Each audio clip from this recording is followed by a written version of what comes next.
চুরি ঠেকাতে দোকানের বাইরে বসানো হয়েছিল সিসি ক্যামেরা, কিন্তু সেই সিসি ক্যামেরা এবার ধরা পড়ল এক অদ্ভুত দৃশ্যের।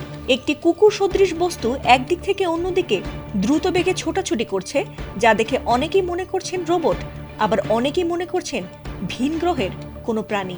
আর ঘটনাটির সিসিটিভি ভিডিওটি ছড়িয়ে পড়তেই তোলপাড় শুরু হয় সবখানে। ঘটনাটি ঘটেছে কুড়িগ্রামের ভুরুঙ্গামারী উপজেলার বলদিয়া ইউনিয়নের মিলনীবাজার এলাকায়।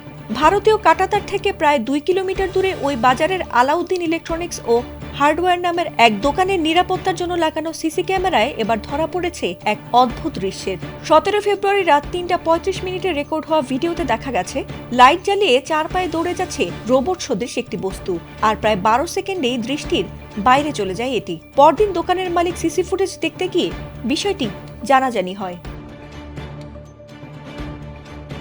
আর ঘটনাটি ছড়িয়ে পড়তেই রীতিমতো বিষয়টি নিয়ে ব্যাপক জল্পনা কল্পনা শুরু হয়েছে জেলা জুড়ে, এমনকি নড়ে চড়ে বসেছে প্রশাসন ও আইন শৃঙ্খলা বাহিনীও। কৌতূহলী মানুষের প্রশ্ন, এই প্রত্যন্ত সীমান্তবর্তী গ্রামে কিভাবে এলো এটি? এ ঘটনায় বুধবার সকালে সোনাহাট বিওপির বিজিবি সদস্যরা ঘটনাস্থলে আসেন। পরে আসে কচাকাটা থানা পুলিশ। তবে এটি আসলে রোবট কিনা বা রোবট হলেও কারা পরিচালনা করছেন তা কেউ নিশ্চিত করে বলতে পারছে না। এমনকি ভিডিওটি দেখেও কৌতূহল ও আতঙ্ক বাড়ছে জনমনে।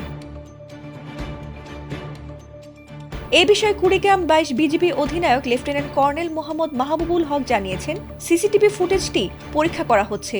এটি এআই দিয়ে তৈরি কিনা অথবা ভারতীয় কোনো রোবট কিনা তা নিশ্চিত হয়ে পরে জানানো হবে। তবে প্রাথমিকভাবে এটিকে লাইট লাগানো অটো বাইসাইকেল বলে ধারণা করছেন অনেকেই। এছাড়া এখানে ভারতীয় রোবট আসার বিষয়টি ভিত্তিহীন বলে দাবি করছে স্থানীয় কর্তৃপক্ষ, যদিও এটিকে ভারতীয় টহল রোবট বলেই ধারণা করছেন নেটিজেনরা। ফাতিমা সুলতানা, এটিএন বাংলা।